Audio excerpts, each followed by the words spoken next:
प्रथम मंत्र में आपको अब ये 7 मंत्र बना के दिए जाते हैं। पहले 5 मंत्र देते थे नानक साहिब भी और परमेश्वर कबीर साहिब जी भी। फिर ये है 5 नाम हैं जो हमारे कमलों में ये प्रधान बैठे हैं। मूल कमल में गणेश जी, स्वाद चक्र में सावित्री ब्रह्मा जी, नाभि कमल में विष्णु और लक्ष्मी जी, हृदय कमल में शिव पार्वती जी और कंठ कमल में ये दुर्गा जी। तो ये 7 नाम इसलिए देते हम कि मान लीजिए उपदेश ले लिया और ये प्रथम मंत्र एक बार मेरे मुख से भी सुन लिया मालिक की इसकी जैसे हम देते हैं, और फिर उसकी उस सुनने के बाद साथ साथ बोल लिया और फिर भी मृत्यु हो जाती है, तब मनुष्य जीवन गारंटीड है उस व्यक्ति को, ये गारंटी देता है। और यदि उसने जाप कर लिया कुछ दिन और विश्वास ठीक रहा तो वो स्वस्थ भी होगा और इसकी इसी जीवन में आयु बढ़ती चली जाएगी, परमात्मा बढ़ाता चला जाएगा जब तक उसका मोक्ष नहीं होगा। इस जन्म में पार कर देगा आपको। तो इसलिए ये 7 मंत्र दिए जाते हैं। ये पहले वाला लास्ट वाला मंत्र आपको जन्म दिलाएगा तुरंत, मनुष्य जीवन का गारंटीड है, मृत्यु भी हो जाएगी पुण्यात्मा। इसलिए मान लीजिए किसी का कोई बीमार है, या 80% व्यक्ति दुखी आए हुए, और जो विश्वास कर लेता उनको गारंटीड बात पूछ लो, यहाँ लाखों बैठे होंगे आ जाते हैं, सुनते रहना और सब स्वस्थ हो जाते हैं। तो ये वो परमात्मा है। तो इसलिए प्रथम मंत्र जो आपको दिए जाते हैं इनमें ये 2 मंत्र अब कंपलसरी थे, पहले नहीं थे ये। तो इसलिए परमात्मा ने कंप्लीट कोर्स बना करके गरीबदास जी के माध्यम से हमारे तक पहुंचाया है। और जैसे आप जी किसी का जैसे विदेश गए हो, स्वदेश आना है, वहाँ अपने कोई कारोबार शुरू कर रखा है, कोई फैक्ट्री वगैरह लगा रखी है और आपका ठीक से काम चला नहीं, आपका बिजली का कनेक्शन कट गया, टेलीफोन कनेक्शन कट गया, पानी का कनेक्शन कट गया, गैस कनेक्शन कट गया, पैसे बने नहीं तो आप कंडम हो गए। और वहाँ कोई ऐसा प्रभावशाली व्यक्ति आपको मिल जावे, सरकार को गारंटर बने कि भाई तुम इनका चालू करो कनेक्शन, मैं गारंटर बनता हूँ, और फिर उसको कहेगा भी जो पैसे तो देगा यही तेरे कर्जा उतारेगा, नहीं तो फिर काट दियो ना, वो देते की बात है।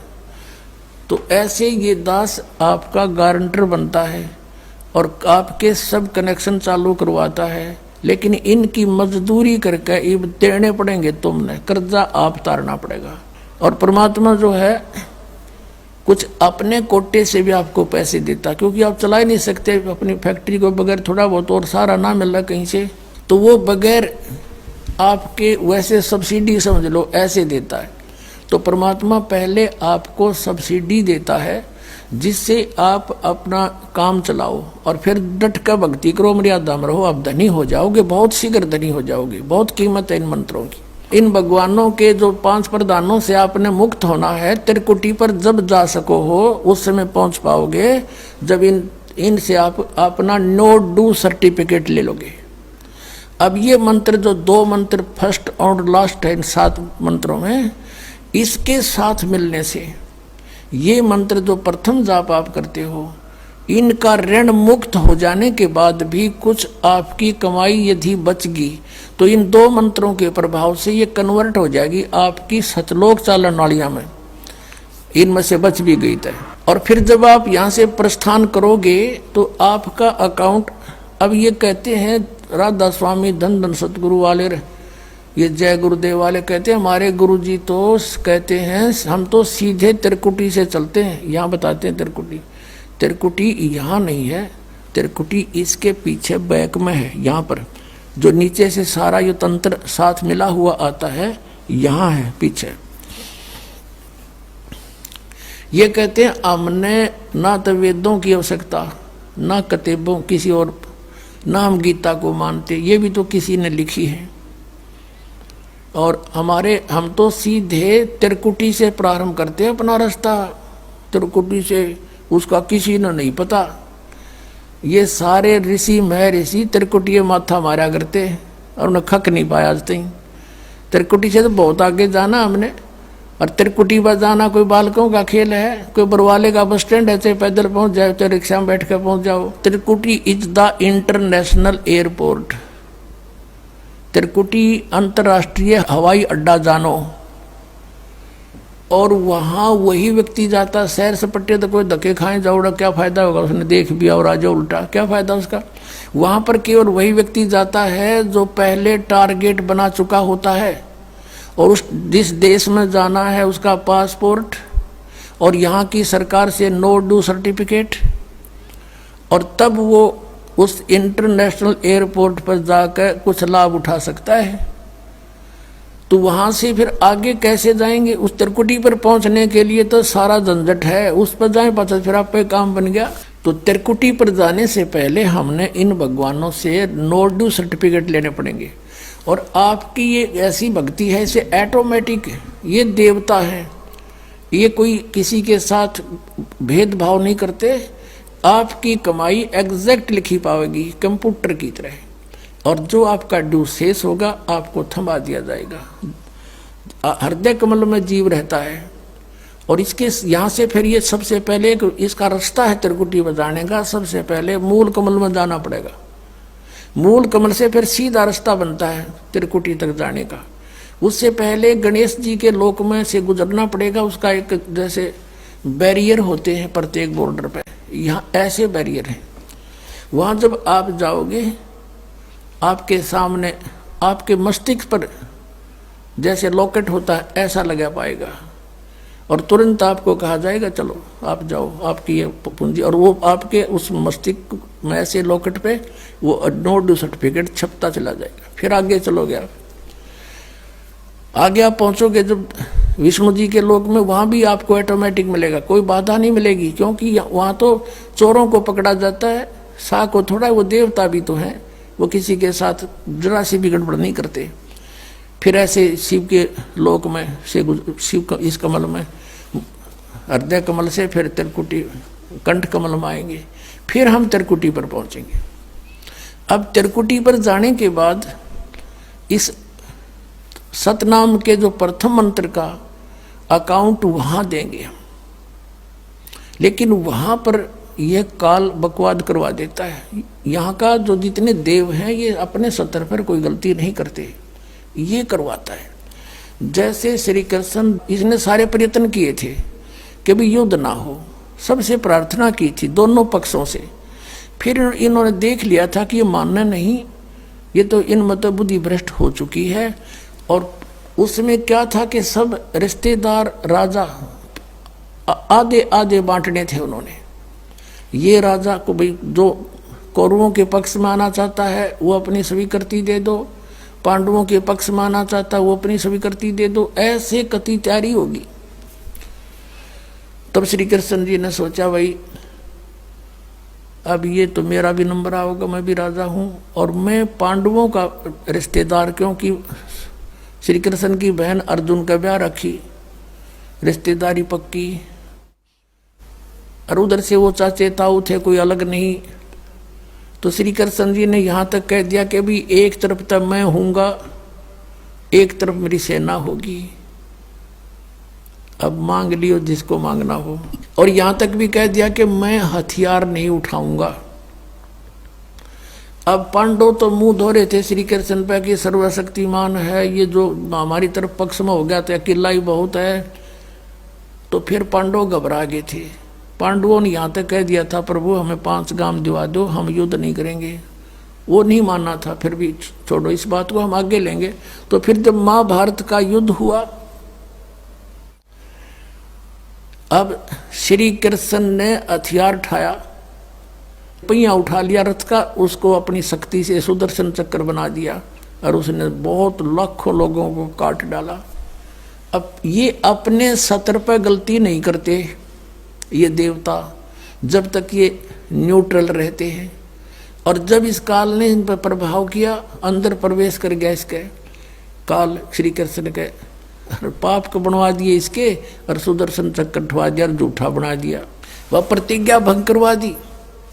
ऐसे ये त्रिकुटी पर जाकर चाल चाल है, यहाँ तक नहीं बोलता ये। अब वहाँ ये कोशिश करता है कि इसको यहाँ उलझा दूँ।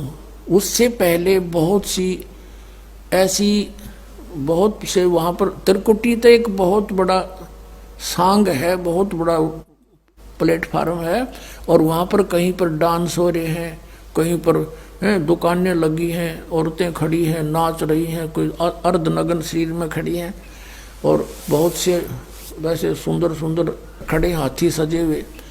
तो ये जीव वहाँ जाकर बिचल जाता है। सब ये नकली गुरु भी वहीं खड़े हैं, नकली गुरुओं का रूप बनाकर तो काल आता है, और अपने असली गुरु का रूप बनाकर परमात्मा आते। इस दास के रूप में आपको त्रिकुटी पर उपलब्ध होंगे परमात्मा। तो वहाँ क्या होगा कि कई बार ये काल भी परमात्मा यानी असली गुरु का रूप बनाकर खड़ा हो जाता है।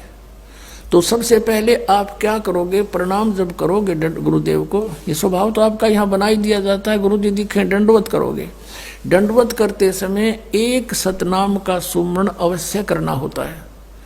1 सेकंड, ये 10 सेकंड मुश्किल से लगती है। श्वास उस श्वास का सिमरण करें प्रणाम करते समय, और उठकर जब देखोगे यदि परमात्मा होंगे तो एज इट इज पाओगे, और जब काल होगा दास के रूप में तो उसका स्वरूप बदला पाओगा, ऊपर का कपड़ा हटा पाओगा, उसका असली सूरत मिल जाएगी, तो आप वहाँ से बच जाओगे।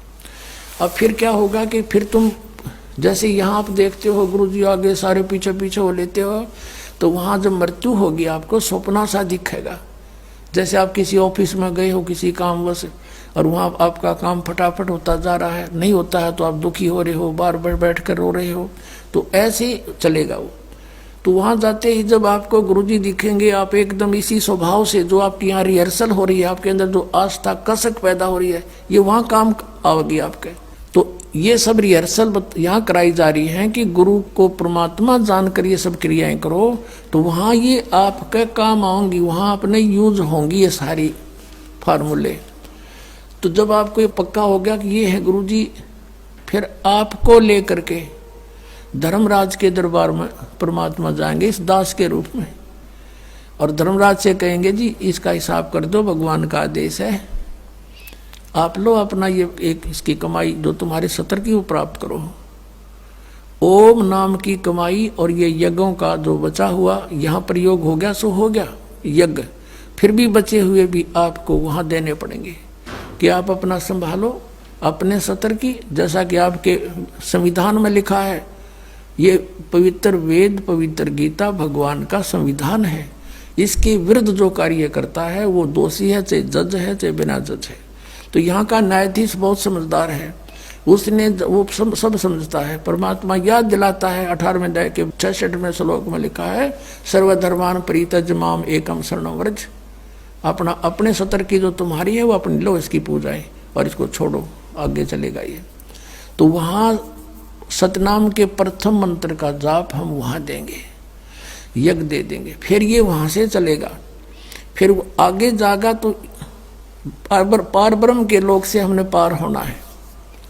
वहाँ पर सतनाम के दूसरे मंत्र की कमाई जो श्वास उश्वास से की हुई है,